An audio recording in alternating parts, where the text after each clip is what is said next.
Good morning, good evening, and good afternoon, wherever you are. I don't care. So this is now the last pre-recorded video that I did in, I don't know, was it spring? Was it summer? I don't know. So since a couple people actually ask sometimes what strings and string gauges I use, I usually use DR strings. I don't know. I got the best experience with those and Floyd Rose systems because Ernie Ball, for example, I killed them in a couple days with a whammy bar, and the DR strings that they actually last, and I like the sound of them. So for E standard to D standard, I usually use 10 to 50. I like the 10 strings. 11 is a bit too thick for me, and 9s are too thin and too wobbly. So for drop C, I like to use 10 to 56. Maybe some useful information for you if you restring a guitar. So if you don't have a equivalent system of a Floyd Rose which locks the string in place, or locking tuners, then you might wound the string above and underneath the end of the string that you put through the tuner. So what will that do? This will actually locks in the string while tighten it. So you have to think about it like a knot that you do there. So if you tighten the string, the wound that goes above and underneath will tighten and locks the end of the string in place there. So for guitars that has no equivalent of any locking mechanism, it will improve your tuning stability significantly.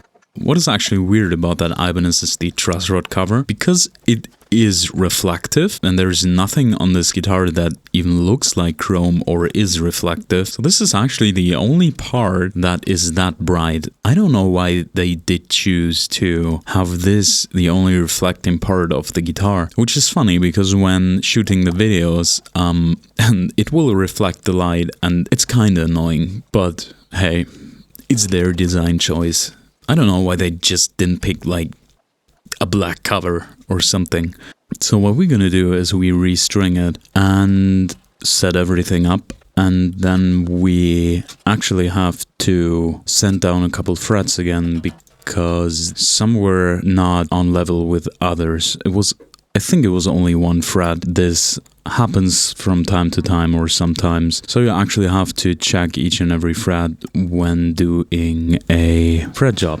So I speed everything up because the footage is 3 hours long of everything. So everything will be in a rush, but on important parts, I will slow down and explain some things. So if you actually want to know how to set up a Floyd Rose and restring it, I again will put a notation somewhere in the video. I think it's on the top right, and there you can click if you want to know how to set up everything. The first thing that I want to do is set it up on a medium height, then see if every fret is accessible for every note and bend. So you can actually see me testing the guitar from time to time, even though it's not even properly tuned. So of course the first thing that we do is put the strings on and see if everything is okay. Then we're gonna up the tension of everything and see if the frets feel nice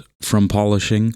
If you don't polish them well, you actually get a scratchy feel on the frets, and this is annoying while playing.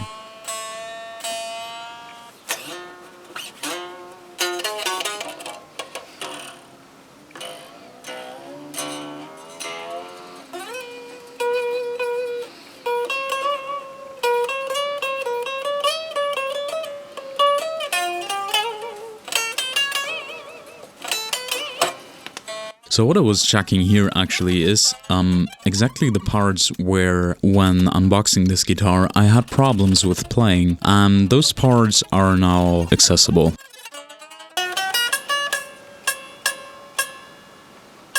And there you can actually see now that I found one fret where the leveling is not perfect, and it's actually only one fret that is sticking up. And you can see and hear that while bending it's absolutely fine, so there's only one spot which is not perfect. But this is no biggie, this happens from time to time, and then you just have to sand it down when the strings are already on the guitar.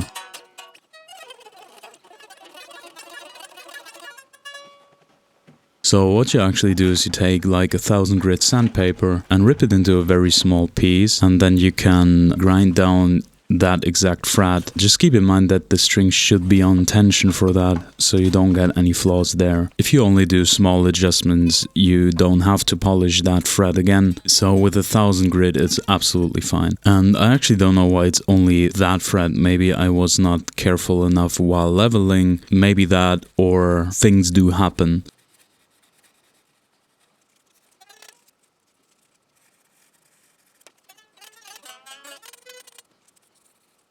So what I got there is actually, it's a protection for the fretboard while sanding and grinding. It's nice to have it if you only do like small adjustments. If you do a complete fret job, then I tape off the whole fretboard so there won't be any scratches. But for those small adjustments, you can just use like this little metal plate thingy, which is very handy. So what I actually check here is not only if every fret is accessible, but also if every bend is accessible. Also do a couple arpeggios there, because then you can do a whole lot of notes and frets at the same time and just repeat it.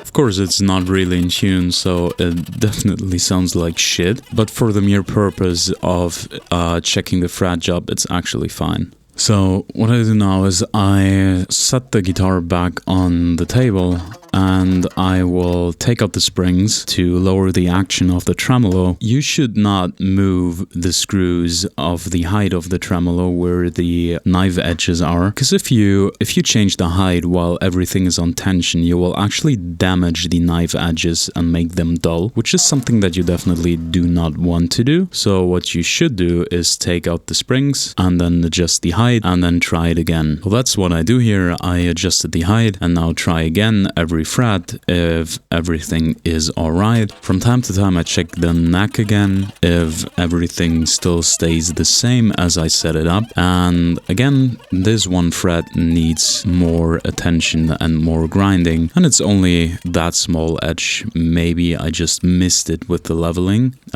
or the fret before was already worn out a bit. I can't remember actually, because it's like a couple months old, so who knows what I was thinking while doing that. And usually like with 1000 grit, you only take off very little of that fret, and again you saw me getting out those springs and then adjust the height again. I usually like to do it like this. I will set it to a point where the strings actually start to buzz, but like that little that can't hear it over the pickups or affect in any way the sustain. And if you did a fret job or anything that leveled or changed the height of your strings, you should definitely check each and every fret, each and every bend, and you will see me doing that all and over and over and over again, because I don't want to make a mistake where I overlook something and then I have to do this shit all over again, because intonating a Floyd Rose system is annoying. So I don't want to do that like each and every fucking time because I found something where I could not play it.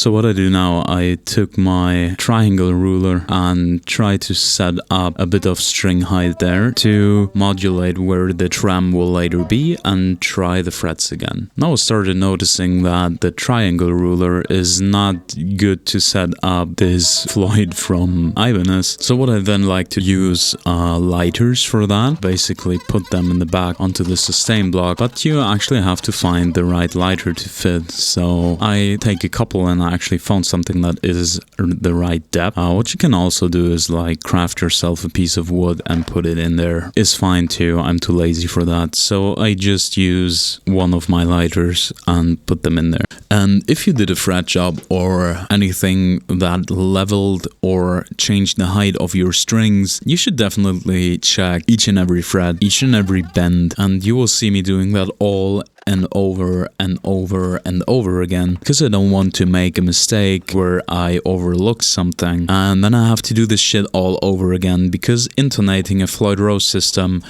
is annoying. So I don't want to do that like each and every fucking time, because I found something where I could not play it.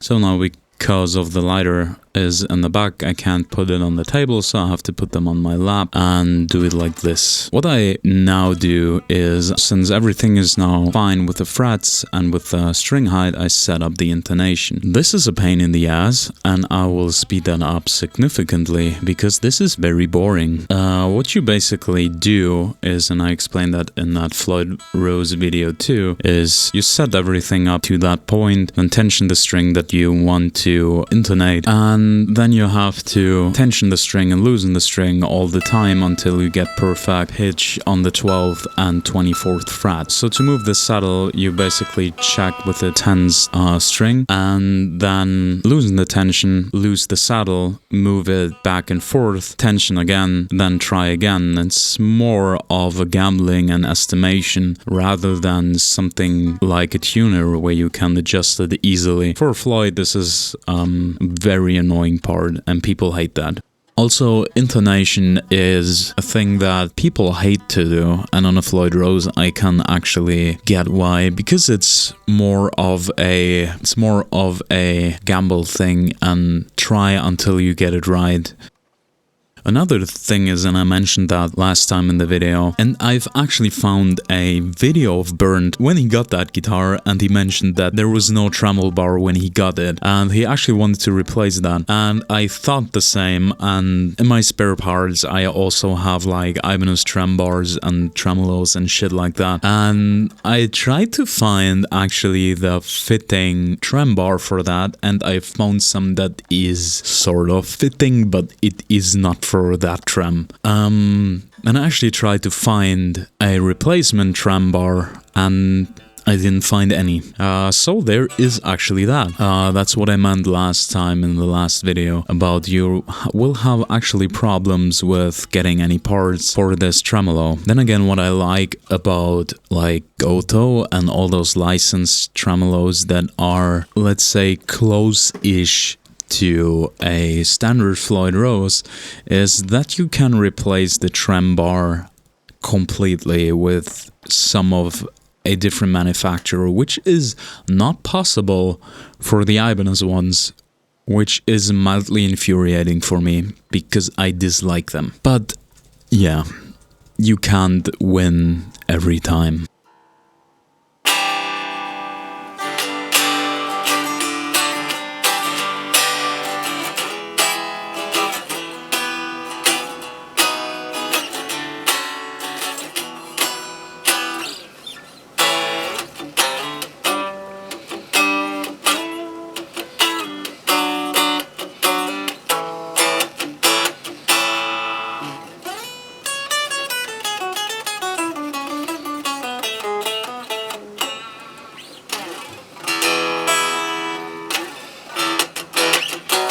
Now I check the intonation with chords, because usually when you play with chords you can actually hear differences in intonations and if everything works.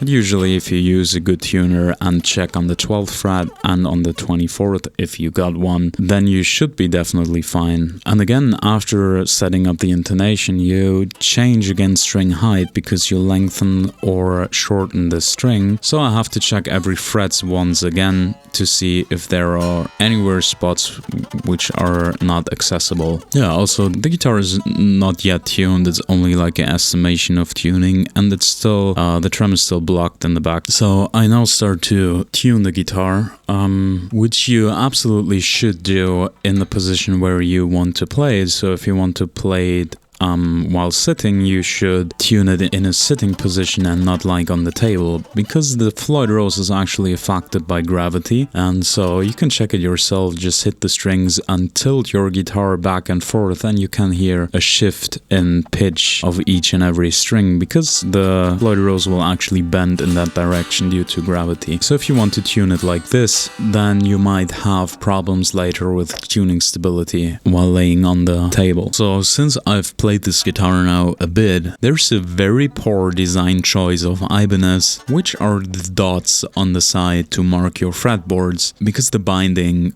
of the fretboard is actually in this, you can see it here, in this multicolor swirl thingy, which basically is a green version of mother and pearl ish something, and they put dots in there which are basically not visible. They are just not visible, and this is such a poor design choice, and I have no idea why they did that. If they put there like white dots or red dots or anything that is not in the color of this fucking binding, it would have been a great improvement, which makes it very hard to play on this guitar for me, because I orientate myself on those dots or usually on the markers in the fretboard itself, like the inlays. Well, I don't usually look on them like constantly, but in my subconscious vision they're always there, and it's actually annoying to play on this like that. You really have to get used to that.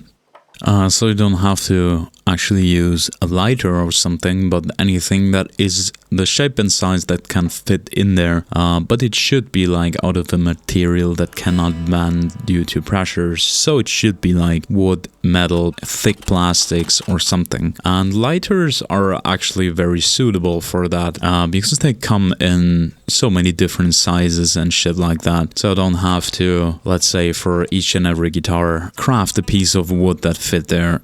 So I tuned it now, I closed it, I played it a bit, and now we'll open again the locking nut and do it again. Why do I do that? Because the tuning stability is way better if you repeat that process a couple times. Oh yeah, and I remember there's on the Ibanez trem there's like a little plate on the sustain block which secures the springs in the sustain block. I don't know why they implemented that, because it's actually not necessary. I never had a guitar where the spring suddenly went out of the sustain block. Never happened to me, so I don't know why they implemented that, but hey, somebody thought it would be a great idea. So doing a repeated sweeping motion on all the strings actually is a very smart idea to check if every fret is accessible, because you actually have to repeat every note on each string if you go chromatic upwards or downwards. So that's a nice way to check everything. So there is that, how I test that. And this is how it sounds like without an amp, and it plays very well now.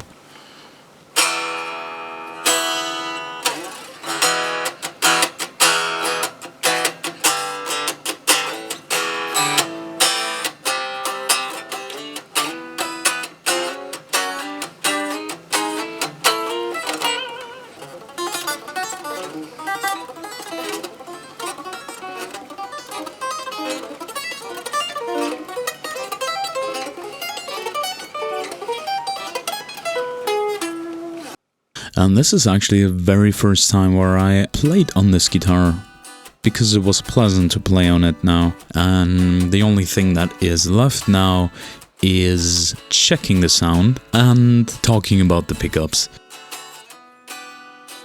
So, and this was actually now the last pre-recorded video from this year, so the next ones will be newer, and we will check actually the sound for that. So thank you so much for watching and tuning in, and I'll see you in the next video. Until then, goodbye.